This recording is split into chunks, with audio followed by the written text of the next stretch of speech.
قدم قدم پہ ہے خوف رہزن، زمیں بھی دشمن فلک بھی دشمن، قدم قدم الکریم اما بعد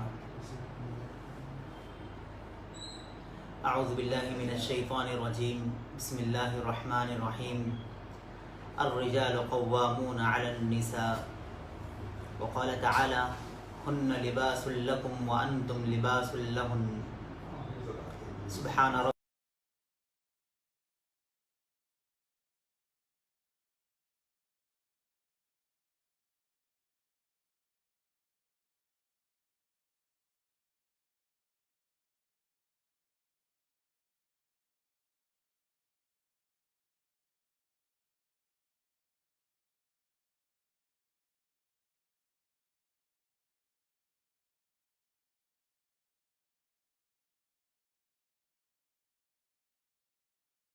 ناظرین، گزشتہ کل کے پروگرام میں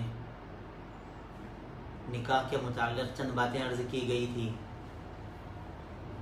اور پھر نکاح کے مقاصد، نکاح کس انداز میں کرنی چاہیے، شادی کیسے کرنی چاہیے، اس عنوان سے کل مختصر سی باتیں آپ کے سامنے آ چکی ہیں۔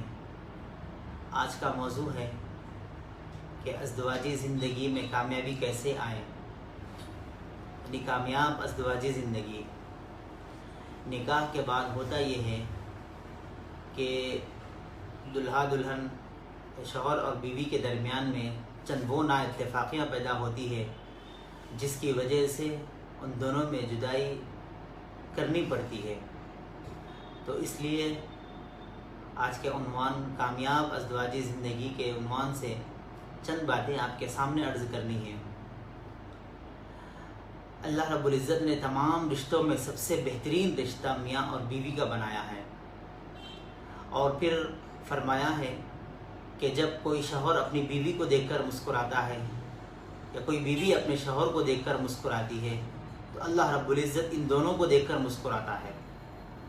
تو کتنا عظیم رشتہ ہے ان دونوں کا، لیکن چند نااتفاقیوں کی وجہ سے ان دونوں میں ایسی درار آتی ہے کہ اللہ کے غضب کو ہلانے والا اگر کوئی عمل ہے تو وہ طلاق کا عمل ہوتا ہے، یعنی سب سے زیادہ ناپسندیدہ اگر کوئی کام ہے، کوئی عمل ہے تو وہ ہے طلاق۔ تو اس لیے فرمایا گیا کہ شوہر اور بیوی کے درمیان میں ان باتوں کا خیال رکھنا چاہیے جس کی وجہ سے ساری زندگی ایک دوسرے سے جدا نہ ہو۔ بہت سارے لوگ بہت ساری مثالیں دیتے ہیں، کوئی کہتا ہے کہ گاڑی کے دو پہیے ہیں، کوئی کہتا ہے کہ ایک دوسرے کے لیے سکون کا سامان ہے، کوئی کچھ کہتا ہے، کوئی کچھ کہتا ہے، اور پھر فرماتے ہیں کہ یہ دونوں اگر کامیاب زندگی گزاریں تو اولاد بہترین ہوتی ہے، یا پھر اس طریقے کے کئی الفاظ بیان کیے جاتے ہیں۔ اگر یہی سوال ہم اللہ رب العزت سے کریں، اے اللہ ان دونوں کی مثال کس کے مانند ہے؟ اس لیے کہ عام انسان کہتا ہے کہ ایک گاڑی کے دو پہیے ہیں، اسی طریقے سے زندگی کے بھی دو پہیے ہیں، ایک شوہر اور بیوی۔ لیکن آپ اس بارے میں کیا فرماتے ہیں؟ آپ کی رائے کیا ہے؟ تو اللہ رب العزت نے قرآن کریم میں فرمایا ہن لباس لکم وانتم لباس لہن، کہ تم دونوں ایک دوسرے کے لباس ہو۔ اب سوچنے کا مقام یہ ہے کہ اللہ رب العزت دوسری کئی مثالیں دے سکتے تھے کہ تم دونوں کے درمیان میں جس طریقے سے ایک درخت کی ٹہنی کو پتوں سے مشابہت ہوتی ہے، یا پھر اس طریقے کی کئی اور مثالیں دی جا سکتی تھی، لیکن اللہ نے لباس کیوں کہا؟ معلوم یہ ہوتا ہے کہ لباس کے اندر تین خوبیاں ہوتی ہیں۔ پہلی چیز یہ ہوتی ہے کہ لباس آدمی کی عزت کو چھپاتا ہے۔ وہ آدمی، ایک باشعور آدمی، سمجھدار اور عقل مند آدمی، چاہے وہ چھوٹا سا بچہ ہی کیوں نہ ہو، اگر اس کو یہ کہا جائے کہ بھری محفل میں ہم آپ کے جسم سے لباس کو اتار دیں گے اور آپ کو برہنہ کر دیں گے، تو وہ آدمی برجستہ یہ کہے گا کہ زمین چیری جائے اور میں اس میں دھس جاؤں، یہ مجھے پسند ہے، لیکن بھری محفل میں میرے جسم سے لباس کو اتارا جائے اور میری شرم و حیا کو کوئی دوسرا غیر مرد دیکھ لے، عورتیں تو یہ تو بہت الگ بات ہے، لیکن مرد بھی یہ بات کو پسند نہیں کرے گا کہ میری شرمگاہ کو کوئی مرد دیکھ لے۔ تو لباس اتنا ضروری ہوتا ہے کہ آدمی اپنی جان بھی دینے کے لیے تیار ہو جاتا ہے، لیکن جسم سے لباس کو جدا کرنا گوارا نہیں کرتا۔ تو پہلی چیز یہ بتائی گئی کہ لباس جتنا اہمیت رکھتا ہے، اسی طریقے سے عورت کے لیے اور مرد کے لیے ایک دوسرے کی زندگی اتنی اہمیت رکھتی ہے۔ گویا مرد یہ چاہتا ہے کہ میں اپنی جان بھی دے دوں، لیکن میں اس عورت سے جدا کبھی نہیں ہونا چاہتا۔ عورت یہ چاہتی ہے کہ میری زندگی کے تمام چیزیں ادھوری پڑ جائیں، میں بھوکا رہنا پسند کروں گی، لیکن خاوند سے جدائیگی میں برداشت نہیں کر سکتی۔ تو فرمایا گیا ہے کہ لباس جتنا آدمی کے لیے عزت کو ڈھانکنے والی چیز ہوتی ہے، اسی طریقے سے یہ دونوں ایک دوسرے کی عزت کو چھپانے کے لیے ضروری ہوا کرتے ہیں۔ اور دوسری چیز فرمایا کہ لباس آدمی کی زینت ہوا کرتا ہے۔ بہترین برانڈڈ کمپنی کے کپڑے اس لیے پہنے جاتے ہیں کہ لوگوں کو دیکھ کر یہ معلوم ہو کہ یہ آدمی کتنا بڑا مالدار آدمی ہے اور یہ آدمی کا کتنا مقام ہے، اس کے لباس کو دیکھ کر اندازہ لگایا جاتا ہے۔ اور آدمی بھی قیمتی لباس اس لیے پسند کرتا ہے کہ اس کی وجہ سے میری شہرت بڑھ جائے، لوگوں میں میرا مقام بڑھ جائے۔ تو آدمی کو لباس جتنا رتبے کو بڑا کرنے کے لیے ہوتا ہے، اسی طریقے سے عورت کے رشتے کو بڑا کرنے کے لیے مرد کی ضرورت پڑتی ہے، اور مرد کے مقام کو بلند کرنے کے لیے عورت کی ضرورت پڑتی ہے۔ اور تیسری چیز فرمایا کہ لباس آدمی کے جسم سے چمٹا ہوا ہوتا ہے، وہ جدا نہیں ہوتا ہے۔ ایسا نہیں کہ ایک پردہ آدمی کے سامنے ہوتا ہے، پیچھے ایک پردہ، دائیں بائیں ایک پردہ ہوتا ہے، ان چاروں پردوں کے درمیان میں ایک آدمی برہنہ ٹھہرا ہوا ہو یا برہنہ رہتا ہے، ایسا نہیں ہے۔ بلکہ لباس آدمی کے جسم سے اتنا چمٹا ہوا ہوتا ہے کہ ان دونوں کے درمیان میں اگر ہوا بھی داخل ہونا ہوتا ہے تو بسا اوقات اس کو بھی مشکل کا سامنا کرنا پڑتا ہے۔ اسی طریقے سے شوہر اور بیوی دونوں ایک دوسرے کے لباس اتنے قریب ہے، دونوں کے درمیان میں نہ کوئی غیر مرد آ سکتا ہے، نہ کوئی عورت آ سکتی ہے۔ اس لیے اللہ رب العزت نے لباس سے تشبیہ دیتے ہوئے فرمایا کہ ہن لباس لکم تم لباس لہن، تم دونوں ایک دوسرے کے لیے لباس کے معنی طریقے سے لباس کی اہمیت ہے، اسی طریقے سے ایک دوسرے کی بھی اہمیت ہے۔ اور پھر مرد سے کہا کہ الرجال قوامون علی النساء، مردوں کو اختیارات دیے ہیں کہ وہ اپنی بیوی اور بچے، اپنے ماتحت میں رہنے والوں کا سردار ہو، قوم کا رہنما جس طریقے سے ہوتا ہے، ایک گھر کا بھی ایک لیڈر ہوتا ہے، وہ مرد ہوتا ہے۔ لیکن ہوتا یہ ہے کہ مرد یہ چاہتا ہے کہ میں، اللہ نے قرآن کریم میں مجھے قوام بنایا ہے، مجھے لیڈر بنایا ہے، تو میں اپنی لیڈرشپ کو بیوی پر ظلم کر کے اس کو میں نبھاؤں۔ اور ہوتا یہ ہے کہ اکثر مرد وہ ہوتے ہیں جو اپنی بیویوں پر اتنا ظلم کرتے ہیں جس کی وجہ سے بیوی ہمیشہ شوہر سے ناراض رہتی ہے۔ ان دونوں بہترین رشتے کو، جس کو سب سے اہم رشتہ قرار دیا گیا ہے، شوہر کے ظلم کی وجہ سے بیوی یہ چاہتی ہے کہ یہ شوہر مجھ سے جتنا چاہے جلد جدا ہو جائے، یہ میری زندگی کے لیے سکون کا باعث رہے گا۔ اور مرد ہوتے بھی ایسے ہیں، اگر ان سے کہا جائے کہ آپ ظلم کیوں کرتے ہیں تو وہ یہ کہتے ہیں کہ الرجال قوامون علی النساء، کہ ہمیں عورتوں کا حاکم قرار دیا گیا ہے۔ ایسا ہرگز نہیں۔ اور پھر دوسری مثال یہ دیتے ہیں کہ عورت تو ناقص العقل ہوتی ہے۔ ناقص العقل کا مطلب یہ نہیں کہ اس کی عقل کم ہوتی ہے، ناقص العقل کا مطلب یہ ہوتا ہے کہ اس کے پاس سمجھنے کی صلاحیت مرد کے مشابہ میں کم ہوتی ہے۔ مرد اگر 100% ہو تو عورت 90% ہوتی ہے۔ ایسا نہیں کہ ناقص العقل کا مطلب کہ مرد 100% ہے تو عورت 10% ہو یا 20% ہو، ایسا ہرگز نہیں ہے۔ اور پھر یہ فرمایا گیا کہ عورتیں ناقص العقل ہونے کے لیے جب وہ ہوتی ہے تو اسی لیے تو اللہ رب العزت نے مرد کی بائیں پھسلی سے اس کو پیدا کیا۔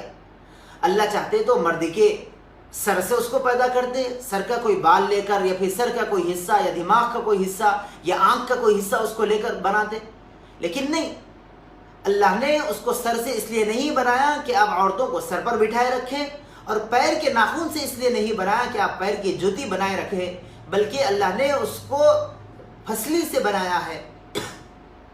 اور پھر اس پھسلی میں بائیں پھسلی کا انتخاب اس لیے کیا ہے کہ وہ دل کے قریب رہتی ہے۔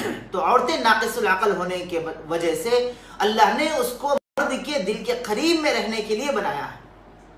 مردوں کو چاہیے کہ عورت کو عزت دے، اس کا احترام کرے۔ ان احترام میں چند چیزیں وہ ہوتی ہیں جو مردوں کو کرنی ہیں۔ سب سے پہلی چیز یہ ہے کہ مرد اپنے آپ میں غصے کو قابو میں رکھے۔ 3 چیزیں ہیں جس میں سب سے پہلی چیز یہ ہے کہ مرد اپنے غصے کو قابو میں رکھے۔ غصہ تو مرد کو بھی آتا ہے اور عورت کو بھی آتا ہے، لیکن عورت اپنی شرم و حیا کی وجہ سے، اپنی کمزوری کی وجہ سے اپنے غصے کو جلد قابو کرنے میں کامیاب ہوتی ہے، جبکہ مرد اپنے غصے کو قابو میں کرنے سے اکثر عاجز رہا کرتا ہے۔ اور غصہ انسان کے کمزوری کی سب سے پہلی علامت ہوتی ہے۔ اگر کوئی آدمی غصے میں کوئی فیصلہ کر لے، گویا وہ اس بات کی نشاندہی کر دیتا ہے کہ میں زبان سے اس کو سمجھانے میں عاجز اور کمزور ہو گیا ہے، لہٰذا میں غصے میں اس کے اوپر فیصلہ کر رہا ہوں اور غصے کی وجہ سے اس کے اوپر حاوی ہونے کی کوشش کر رہا ہوں۔ اور غصہ انسان کی کمزور ہونے کی علامت اس لیے ہوتی ہے کہ ایک آدمی بیمار ہو تو اس کو غصہ زیادہ آتا ہے بنسبت صحت مند آدمی کے۔ ایک بوڑھے آدمی کو غصہ زیادہ آتا ہے بنسبت نوجوان کے۔ تو اس لیے غصہ مرد کو جتنا تیزی سے آتا ہے اور اس تیزی میں وہ جتنا جلد فیصلہ کرتا ہے، اس کو چاہیے کہ اپنے غصے کو قابو میں رکھے۔ ہمارے شیخ نے ایک مرتبہ ایک واقعہ سنایا ہے، حضرت مولانا پیر ذوالفقار احمد نقشبندی دامت برکاتہم نے، کہ ایک شادی شدہ جوڑا تھا جنہوں نے اپنے علم کے معیار میں PhD کیے ہوئے تھے۔ ایک مرتبہ ایسا ہوا کہ شوہر کو کسی کام کے لیے جلدی جانا تھا، وہ صبح جلدی سے اٹھنے میں کچھ تاخیر ہو گئی تھی، تو وہ قضاء حاجت کو جانے کی کوشش کر رہا تھا، لیکن معلوم یہ ہوا کہ باتھ روم میں کوئی دوسرا شخص موجود ہے، وہ انتظار نہیں کر سکتا تھا۔ اس نے اپنا برش لیا اور دانت کو صاف کرتے ہوئے کچن کے اندر جو سینک ہوتا ہے، جہاں پر نل ہوتے ہیں، برتنیں دھوئی جاتی ہیں، وہاں پر اس نے برش کیا اور پھر جلد سے جلد منہ دھو کر وہ آفس کو چلا گیا۔ جب عورت نے اس منظر کو دیکھا تو اس کو غصہ آ گیا کہ یہ کتنے نکمے لوگ ہوتے ہیں، یہ مرد تو ہوتے ہی ایسے، یہ کتنے گندگی میں رہنا پسند کرتے ہیں، ان کو کیا ضرورت تھی یہاں پر منہ دھونے کی، سارا کچن خراب کر دیا۔ بہرحال وہ اسی غصے میں تھی۔ رات میں جب خاوند گھر تشریف لایا، بیوی نے اس کو چند باتیں کہنے لگی، مردوں کو غصہ آ گیا کہ تم ہوتی کون ہو مجھے بولنے والی، یہ گھر تو میرا ہے، میں تو الرجال قوامون علی النساء، اللہ نے مجھے یہ مقام دیا ہے، میں تمہارا حاکم ہوں، میں تمہارا لیڈر ہوں، تم میرے سامنے آواز کو بلند کر کے کیوں بات کرتی ہو؟ لہذا اس نے غصے میں آیا اور غصے میں آ کر بیوی کو طلاق دے دی۔ یہ کوئی معمولی بات تھی، کوئی بڑی بات نہیں تھی طلاق دینے کی، لیکن اس نے غصے میں طلاق دے دیا۔ جب یہ قصہ حضرت کے پاس آیا تو حضرت نے فرمایا واقعی یہ آدمی PhD کیا ہوا ہے۔ لوگ تعجب سے پوچھنے لگے کہ حضرت اس نے اتنا بڑا علم میں مقام حاصل کیا تھا، PhD کی تھی، اور اس نے اتنی گری ہوئی حرکت کی ہے، لیکن پھر بھی آپ کہہ رہے ہیں کہ اس نے PhD کیا ہوا ہے؟ تو حضرت نے فرمایا اس نے PhD پھرا ہوا دماغ۔ تو آدمی جتنا تعلیم حاصل کر لے لیکن اگر غصے کو قابو میں نہ رکھے تو ہوتا یہ ہے کہ آدمی غصے کی حالت میں اپنی بیوی کو ایسے الفاظ کہہ دیتا ہے کہ وہ نکاح سے الگ ہو جاتی ہیں۔ ایک مرتبہ اللہ کے نبی صلی اللہ علیہ وسلم اور امی جان حضرت عائشہ صدیقہ رضی اللہ عنہا، ان دونوں کے درمیان میں چند باتوں کی وجہ سے نااتفاقی ہو گئی۔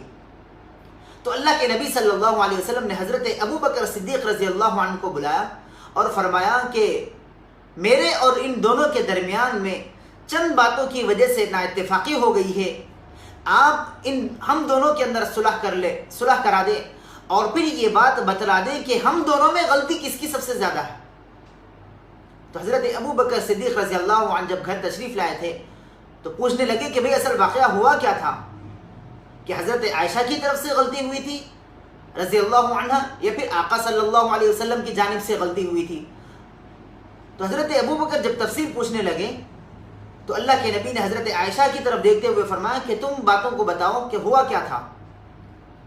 تو حضرت عائشہ نے فرمایا کہ نہیں میں نہیں بتاؤں گی، آپ سارا واقعہ بیان کر دیں، لیکن یاد رکھیں اس واقعے کو بتانے میں سچ بتائیں، کوئی ایک بات چھوڑے نا، ساری میری غلطی بتائیں اور اپنی غلطیوں پر پردہ رکھیں، ایسا ہرگز نہ کریں۔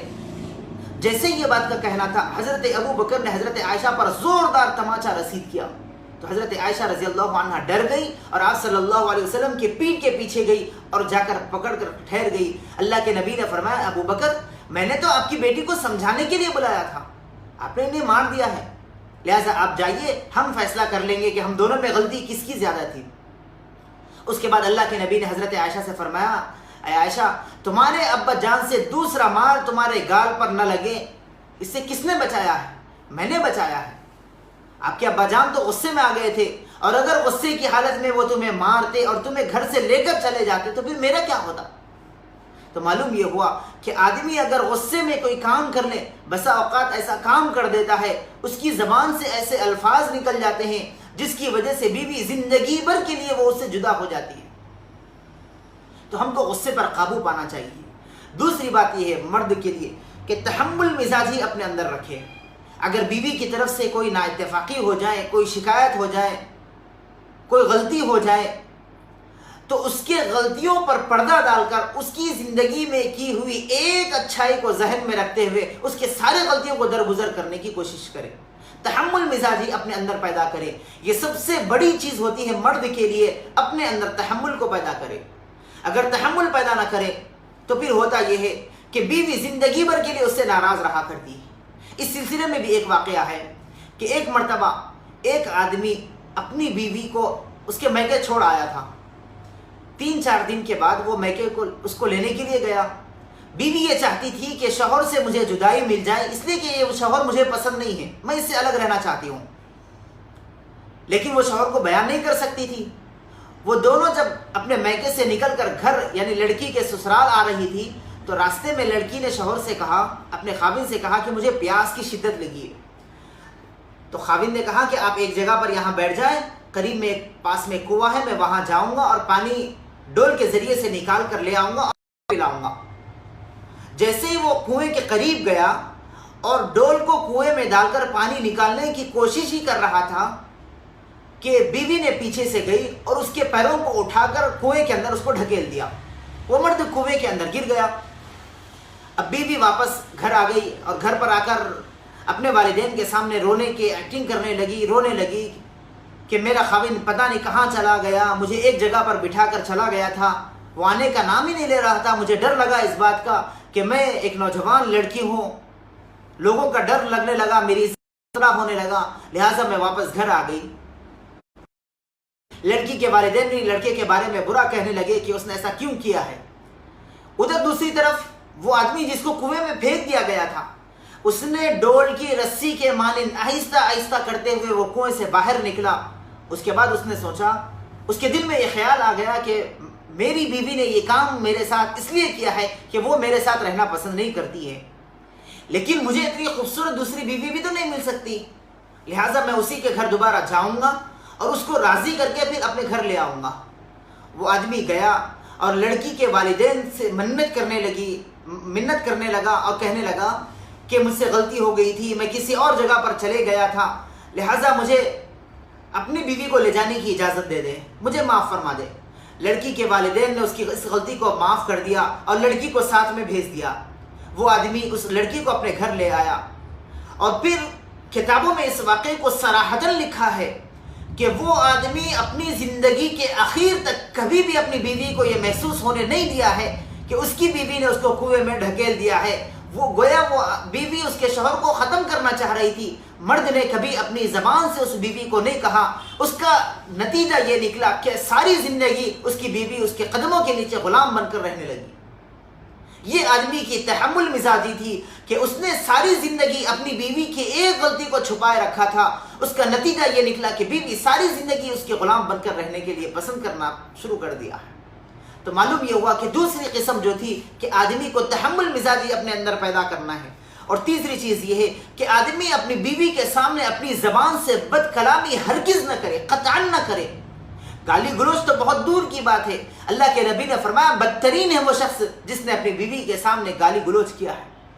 تو گالی گلوچ اور بد کلامی اپنی بیوی کے سامنے ہرگز نہ کرے. لیکن اس زمانے میں ہم دیکھتے ہیں کہ آدمی اپنی بیوی کے والدین کو یعنی اپنے ساس سسر کو گالی دینے میں اتنا فخر محسوس کرتا ہے, گویا وہ مردانگی کے سب سے بڑی علامت کو یہ سمجھتا ہے کہ میں اپنی بیوی کے والدین کو گالی گلوچ دوں. کہ تیرے باپ نے ایسا کیا تھا، تیری ماں نے یہ تربیت کی تھی، تیری ماں نے کھانا پکانا نہیں سکھایا، تیرے باپ نے کیا جہیز میں دیا ہے، فلاں فلاں کی باتیں۔ اللہ کے نبی نے فرمایا کہ اپنی بیوی کے سامنے ہرگز ایسا کام نہ کریں کہ اپنی زبان سے کوئی غلط الفاظ جس کی وجہ سے بیوی کو تکلیف پہنچے۔ اگر نہ بیوی کو تکلیف دے نہ بیوی کے ماں باپ کو تکلیف دے۔ تو ان تین باتوں کا خیال رکھنا چاہیے کہ غصے کو قابو میں رکھے، تحمل مزاجی سے رہیں، اور پھر گالی گلوچ ہرگز نہ کرے۔ اور پھر مرد کو فرمایا کہ اپنی بیوی کے لیے سب سے پہلی چیز یہ ہے کہ نکاح کے بعد اس کو سر چھپانے کے لیے ایک گھر لے کر دے۔ اگر وہ گھر ذاتی لے کر دے سکتا ہے تو بہت اچھی بات ہے، لیکن کرائے کے مکان پر بھی رکھنے کی استطاعت رکھتا ہو تو وہ بھی رکھے۔ اگر یہ بھی استطاعت نہ ہو تو اپنے گھر کے اندر ایک علیحدہ کمرہ جس کو بیڈ روم کہا جاتا ہے، اس میں اپنی بیوی کو رہنے کے تمام اختیارات دیے جائیں، تاکہ بیوی کبھی تھکان محسوس کرے تو اس کو پرائیویسی کے لیے ایک کمرہ الگ میسر ہو۔ لیکن اکثر ہوتا یہ ہے کہ جوائنٹ فیملی سسٹم میں کہ بیوی صبح کے وقت میں گھر سے باہر، کمرے سے باہر نکل جائے، رات تک اس کو کمرے میں جانے کی ساس سسر کی طرف سے اس کو اجازت نہیں ہوتی ہے کہ تم گھر کے کمرے میں جا کر بیٹھے۔ ایسا ہرگز نہیں، یہ شوہر کی ذمہ داری ہے کہ وہ اپنی بیوی کے لیے ایک کمرہ الگ رکھ دے تاکہ وہ اس کمرے میں رہنے کا اس کو موقع ملے۔ دوسری بات یہ ہے کہ شوہر کی ذمہ داری یہ ہے کہ وہ اپنی بیوی کے لیے پاکٹ منی یا پھر خرچے کے لیے کچھ روپیہ دے دے، اگرچہ وہ 10 روپے ہی کیوں نہ ہو، 100 روپے ہی کیوں نہ ہو۔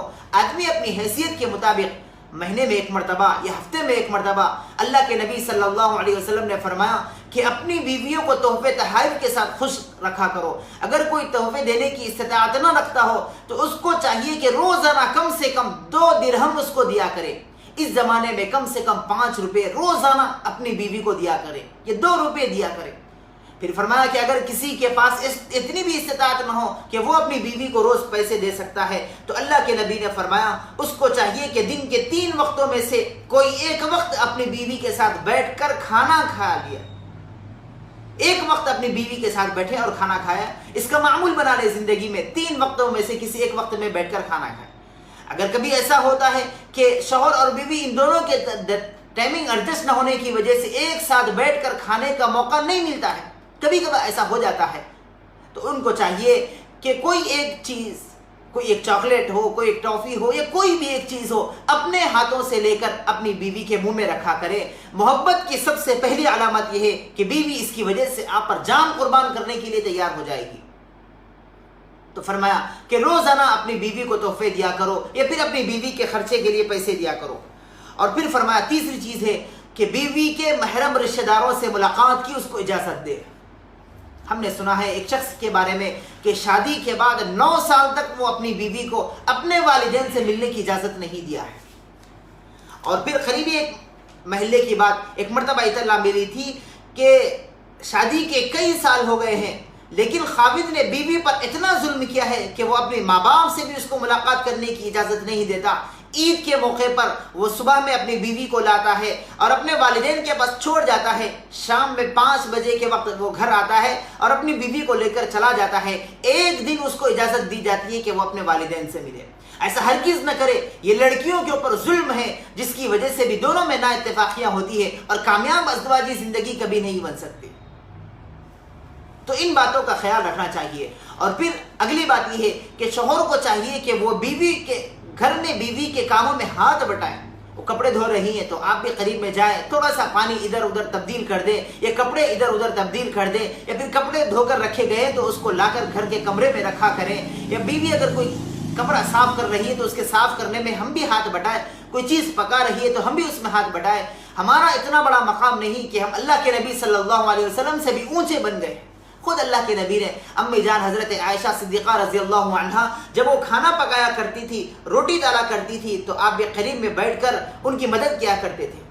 لیکن موجودہ زمانے میں ہوتا یہ ہے کہ اگر کوئی آدمی اس طریقے کا عمل کر لے تو گھر کے افراد خاندان کی طرف سے یہ تانے اس کو ملتے ہیں کہ یہ بیوی کا غلام بن گیا ہے، یہ بیوی کی خدمت کر رہا ہے۔ ایسا ہرگز نہ کریں۔ والدین کو بھی چاہیے کہ وہ اپنے اولاد کو اس طریقے کے تان و تشنی نہ دے، اور مرد کو بھی چاہیے کہ وہ اپنی بیوی کی ہر حال میں خدمت کرنے والا بنے۔ اتنا بھی خدمت نہ کرے کہ وہ اس کے کم بن جائے، اس کے ماتحت بن جائے۔ مرد کو مقام دیا گیا ہے، وہ اپنے مقام کو ملحوظ رکھتے ہوئے بیوی کی خدمت کیا کرے۔ ایک اور بات عرض کرنی تھی کہ اللہ کے نبی صلی اللہ علیہ وسلم ایک مرتبہ گھر پر تشریف لے گئے تھے تو امی جان حضرت عائشہ صدیقہ رضی اللہ عنہا پیالے سے پانی پی رہی تھی. اللہ کے نبی نے فرمایا تھوڑا سا پانی میرے لیے بھی بچا دو. جب پانی بچا دیا گیا اور آپ کے سامنے پیش کیا گیا تو اللہ کے نبی نے پوچھا کہ آپ نے کس طرف سے اپنے لب لگا کر پانی پیا تھا, یعنی ہونٹ لگا کر پانی پیا تھا.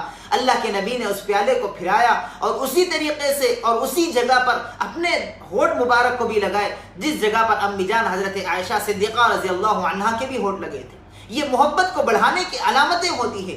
اس طریقے کی علامتیں ہم ظاہر کریں. مرد کو چاہیے کہ اگر ایسی علامتیں بیویوں کے ساتھ ظاہر کریں گے تو نتیجہ یہ ہوگا کہ کامیاب زندگی کا سب سے پہلی بنیادی چیزیں ہوتی ہیں. ان چیزیں کے لیے یہ چیزیں زندگی میں ضروری ہوتی ہیں.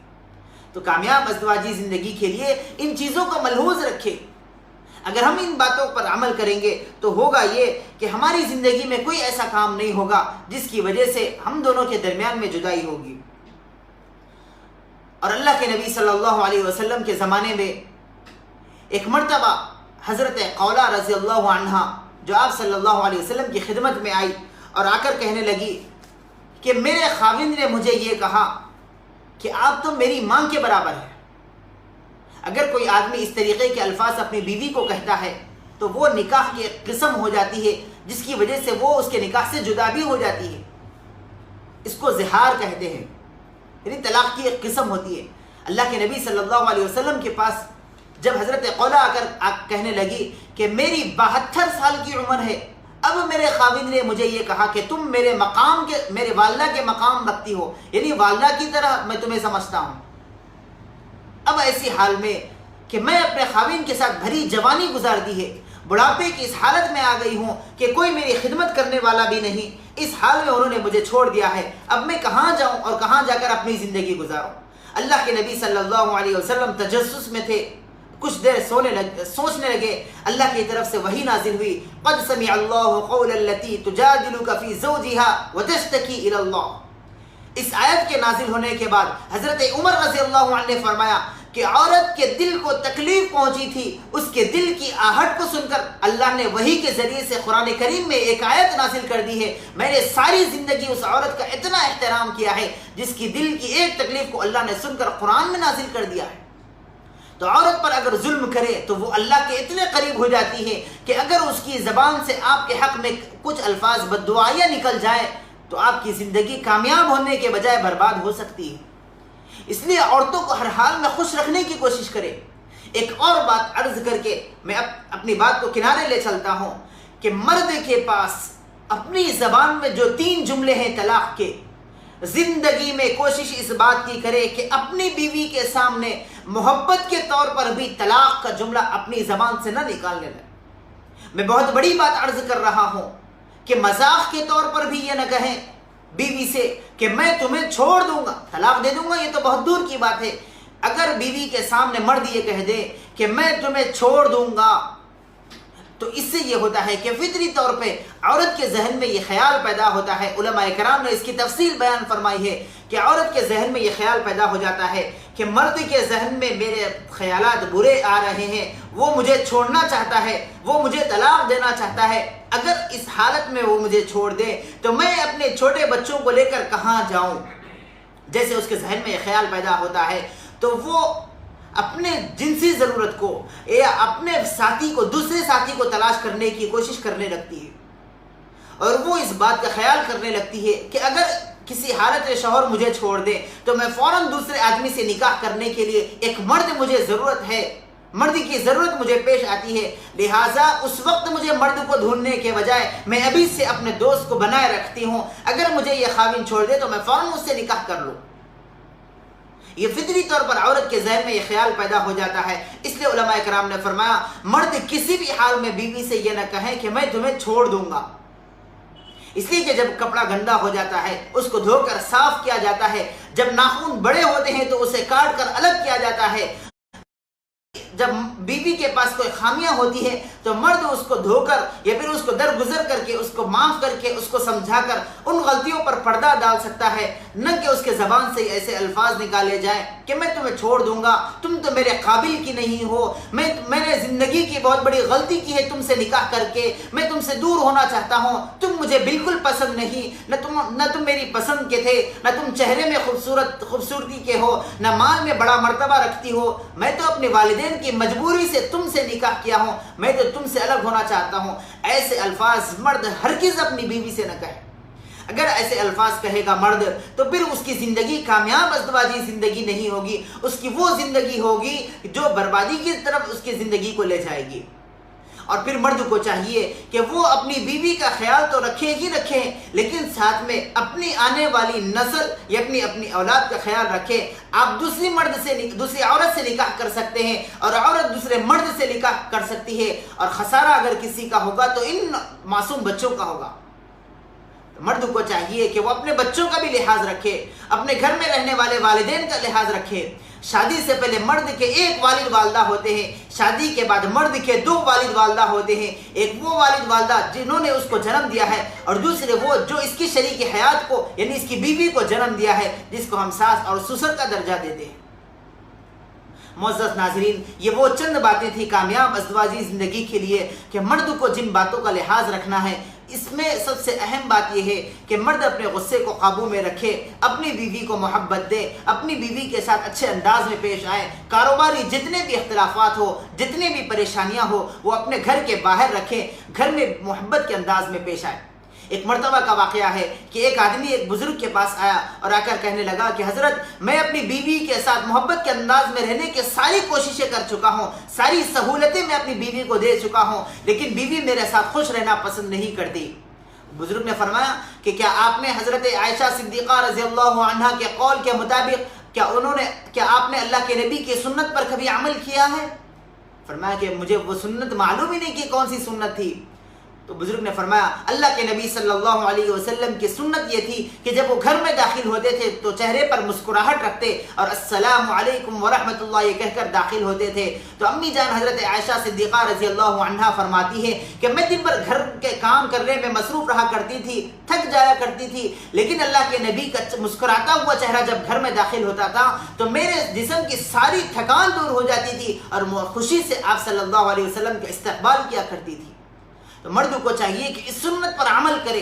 اللہ کے نبی صلی اللہ علیہ وسلم کی بہترین سنت بتائی گئی ہے کہ گھر میں داخل ہوتے ہوئے چہرے پر مسکراہٹ لے کر گھر میں داخل ہو اور اپنی بیوی کو محبت دے، اور بیوی کی باتیں، جو شکایتیں، جو تکلیفیں اس کو پہنچتی ہیں وہ آپ سے بیان کرتی ہیں تو آپ اس کو اس کے حد تک محدود رکھے۔ اس کے والدین سے کبھی عرض نہ کرے، نہ اپنے والدین سے نہ لڑکی کے والدین سے۔ اور لڑکی کو بھی چاہیے کہ اس کی جو تکلیفیں ہوتی ہیں وہ شوہر پورا کرنے والا یعنی خاوند پورا کرنے والا ہوتا ہے، تو اس کی کوئی شکایت آپ نہ اس کے والدین سے کہیں نہ اپنے والدین سے کہیں۔